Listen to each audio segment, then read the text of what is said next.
What's going on, my broskiis? My name is Toadski, back again, here to bring you guys yet another Dragon Ball Z Dokkan battle video. So I was not around for when the live stream dropped, but we finally have the information, the data download for all the new characters for part 2. Recording the video basically almost an hour before the banner drops, so I will be bringing you guys a summon video in regards to that because I'm super pumped to jump into this one. But, you know, we need to talk about these characters and what they're actually doing here. Also, surprise drop, we're getting a free-to-play Beerus, or this might be the summon Beerus that comes alongside the Gogeta on his banner. Might be, pretty sure it is going to be. Super Extreme Z Awakening for Cell, which we knew was going to happen. But then we're also getting the Super Extreme Z Awaken for Gohan as well. I don't know if I'm going to make the video in regards to them. I just mainly want to talk about the new debuting characters, but big ups to these guys getting Super Extreme Z Awakenings. I'm excited to see what they do. I actually haven't even read up what they do yet.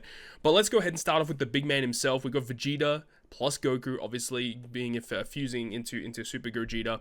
So the big thing here is that they are indeed the successes category leader. I mean, I guess a lot of people did predict that, but the category didn't really make a lot of sense for Gogeta to be this leader, but hey, it is. As well as Fuse Fighters and Pure Saiyans, which is the exact same leader skill as the Tech Vegeta from part 1. So instead of being Earth Protecting Warriors or whatever it was, it's now successor category for this guy. So that's cool. In terms of super attacks here for Vegeta, remember that this is the Vegeta side. You start as Vegeta, and then a little bit later on in the fight, you can switch over to Goku. So he stacks attack, and he greatly raises defense for 1 turn, greatly raise attack, and then greatly raise defense for 1 turn. So stacking attack with Vegeta, Goku is the opposite, where he stacks defense and then temporarily gives you an attack buff during the turn. Now, in terms of the passive here for Vegeta, you know, pretty typical stuff. You know, lots of key in attack and defense, 3 key per rainbow key sphere obtained, which is a little bit different design from how Vegeta was in part 1, where he basically got additional key per key sphere obtained. This one is purely like you get a ton of key as long as you get rainbow key spheres. So rainbow key sphere changes is going to be massive with this guy.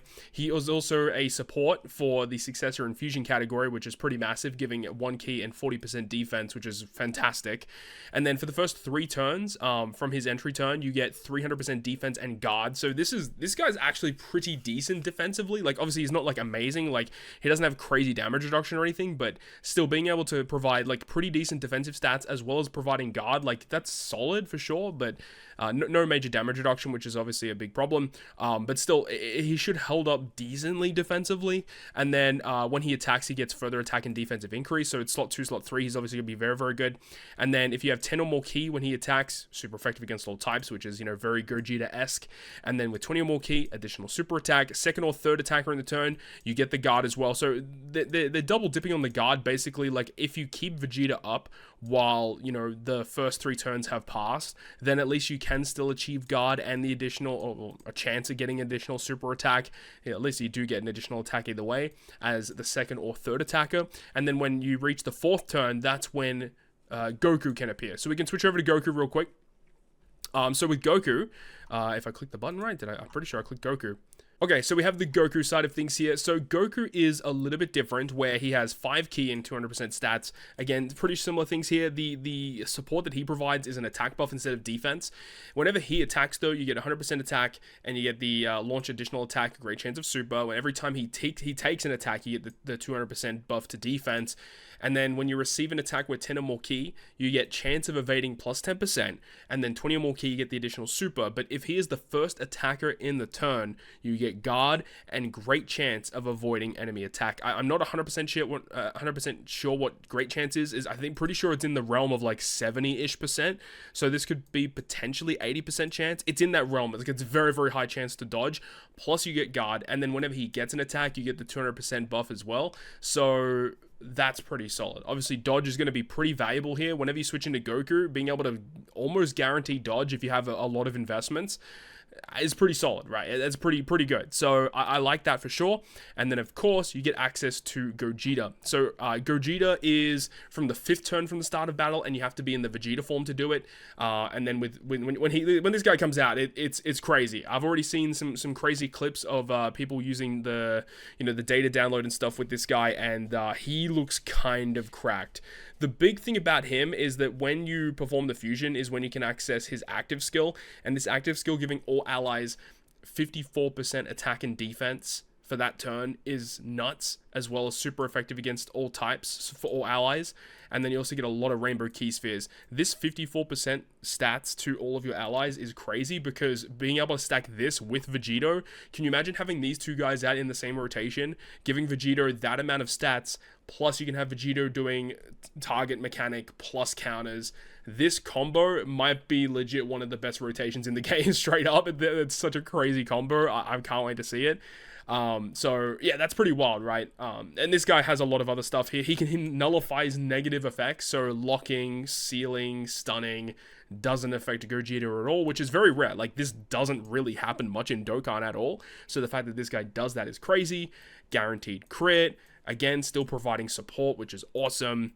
And every time he gets a Rainbow Key Sphere, 5% damage reduction, 50% attack. And of course, during the turn you launch the active skill, you're going to be probably generating a few Key Spheres, Rainbow Key Spheres that is, as well as you get the Scouter. So this guy's just a beast, really. It's kind of interesting because I do still think Vegeta is better, because the target mechanic plus his counters are so wild, plus he has fantastic defense. So it is interesting where this guy is more of like a support role on your squad, rather than Vegito being like your main unit. So I feel like in a lot of cases, you'd probably still use Vegeta as your leader, Vegito as both of your leaders, and this guy would just be on the team. Not saying he's a bad unit. This guy is probably the second best unit in the game. But personally speaking, just from looking at the two kits, on paper, I think Vegito is better, but hey, look, I'd love to be proven wrong, because look, I'm a Gogeta stan. I love my boy Gogeta. I'm definitely more of a Gogeta fan compared to Vegito, but when we're comparing the two, I don't know. We'll wait and see, right? So obviously there's more to go off of here, but I want to get this video out as soon as possible before the banners go live, because they go live very, very soon. Next is going to be the Frieza and Goku. So this one is interesting here. This is like kind of like the subsidiary unit to come alongside that the Vegeta from part 1. So this character is a Battle of Fate leader, 220%. Battle of Fate's a pretty decent category. A lot of good characters you could use there. Super attack is attack and defense, greatly raised, so that's pretty nice. And then massively raised attack, greatly raised defense. And then he also has the 70% chance to stun, which is kind of cool too. Now, in terms of Frieza's passive, it kind of confuses me a little bit, because it doesn't have a lot of good defensive mechanics, which kind of worries me. I feel like, you know, you start off the battle, you have to start as Frieza, and I feel like this could be kind of, this unit might be a bait. We'll see, right? Because have a look at this passive, right? So you get a lot of key attack and defense, additional super attack with a great chance of super, 2 key per rainbow key sphere obtained. For 2 turns from his entry, Reps and Battle of Fate get the 77% attack and defense. Like, that's really, really good. When he attacks, you get the 150% attack and defense. You get the 7 key and 77 attack when your HP is 77% or less. That condition is pretty rough, because not being able to get this to activate could be a problem. And then whenever he receives an attack, you get the damage reduction only when you're 77% HP or less. If this wasn't here, I think this Frieza would be perfect, but the fact that that is there really hurts this guy, I think. And then when all allies are super, excluding himself, you get guaranteed crit additional super. If everyone is extreme on your rotation, you get 2 additional super attacks, so that's kind of neat. And then starting from the 4th turn, you can meet it with Goku. Now, Goku, I really actually like what Goku does in terms of his design. I think they did a pretty good job with him.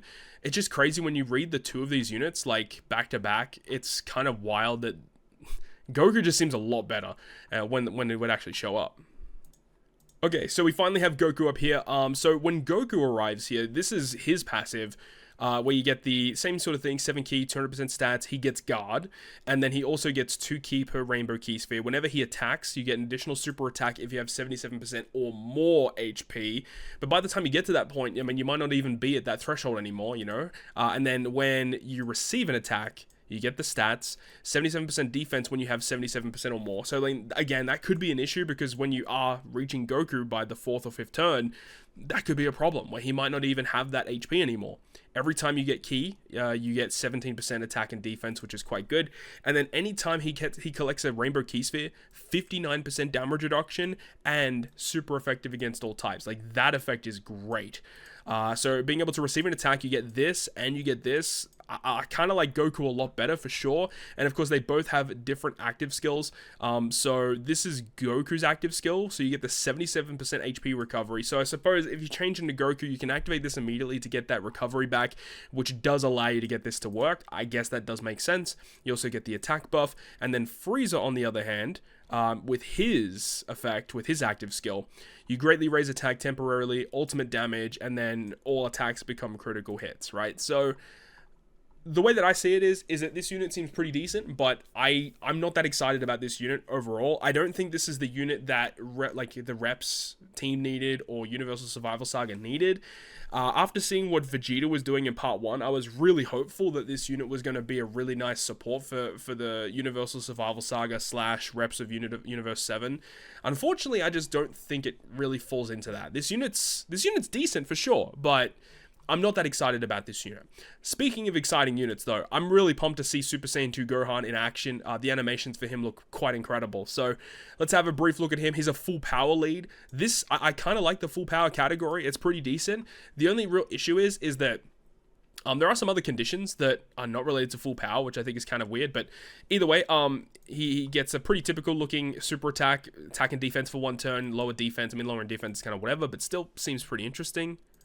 And then looking at his passive skill here, he gets his entrance animation if you have another full power or Android Cell Saga category on the team when you enter, which is going to happen most of the time when you use this guy. He launches an additional attack, medium chance of becoming a super attack per existing enemy up to 5 times within a turn. I really like the flavor of this, like in terms of like the fact that, because we know a lot of the Cell related fights in the game, you have like a bunch of Cell Juniors, and like for each existing enemy, you can just super attack all of them. Like, I think that's pretty sick. I like that. And launches 2 additional super attacks for 4 turns. Love it. So with his build, I feel like crit makes the most sense, but also dodge, like crit / dodge would make a lot of sense for this guy.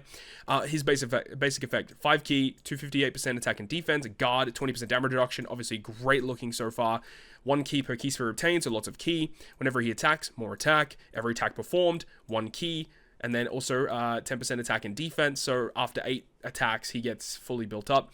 When he receives an attack, you get even more defense, and then starting from the 5th turn, from his entry turn, by the way, not from like the start of battle, it's from his entry turn, which is a little bit more harsh, but you get more attack, more defense when you have 18 or more key, and then performs a crit when you activate the active skill, or you have max key, right? So I think he's pretty basic. He doesn't really like do a lot. It's just more super attacks, or just more attacks, more stacking, and he's got pretty good defenses with guard, damage reduction. Like, it's not the best damage reduction, but it's good. And then every time he's attacking, he's going to be building up even more. So I like it. He seems pretty solid, especially with this. For the first 4 turns, he's just triple supering. Like, that seems pretty good. I like that. In terms of his active skill, now there's 2 conditions here. Either when you have a Kamehameha category ally on the team from the 5th turn from his entry turn, that's a really harsh condition, or face 1 enemy 89% or less from the 5th turn. Like, that one is going to be the most likely condition that you fulfill. And then he just does 24 key, a lot of attack, temporary attack raise, and then ultimate damage. So a pretty typical looking active skill. Like, he seems very basic, but he seems very good. He's good at what he does. He does a lot of damage. He's going to have pretty decent defenses, and he's going to be doing a lot of super attacks. And especially if you're launching 3 super attacks in a turn, being able to get like this, like the 50% attack and defense, and then you get 30% attack and defense, and then 30% attack and defense for the first like 2 to 3 turns. That seems pretty good to me, right? I like this guy, and especially he's gonna be really good against the Formidable Foe event that's out right now, where you got to take on like 4 like bosses back to back. He's gonna be really good for that kind of fight, I feel. So we'll see how it goes, but he seems pretty solid. So that's the breakdown of all these guys. I gotta say that from all of the anniversary characters they've revealed thus far, Vegeta seems like number 1 clear cut. Gogeta seems clear cut number 2, and then from there, I mean, you can kind of take your pick. I really like a lot of these units for sure. I don't know if like these Carnival LRs really hold a candle to these Dokkan Fest ones. Like, Vegeta and Gogeta are clear cut 1 and 2, but from there on, it's kind of like up to you. I mean, like, Beast is still amazing. I still love Tech Broly, so up to you, right? If you guys want to see my personal top 10, I'll make a video on it. But Anyways, the banners go live very shortly, so I want to get this video up for you guys before the banners go up. Hopefully you enjoyed the video. If you did, make sure you go ahead and leave a like. Good luck on your pulls for when this banner drops. Wish you guys the best of luck. If you enjoyed the video, make sure you go ahead and leave a like, and if you want to stay up to date with all the content I post, including more Dokkan battle content, make sure to hit the subscribe button down below. Other than that, guys, I'll see you guys within the next video.